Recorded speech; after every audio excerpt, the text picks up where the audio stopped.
ওকে এগিয়ে দিন।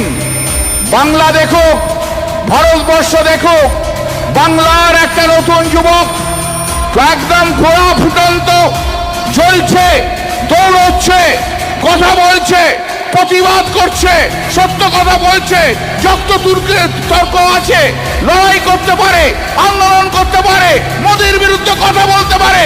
এগিয়ে দিন ভারতবর্ষের পার্লামেন্টে।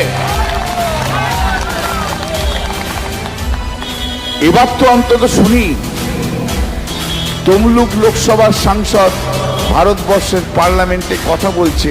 এবার তো অন্তত শুনি কান দিয়ে, এবার তো অন্তত শুনি। দিন আশীর্বাদ করুন। মমতা বন্দ্যোপাধ্যায় তো সারা বাংলা উন্নয়নের জোয়ার বইয়েছে। লক্ষ্মীর ভান্ডারে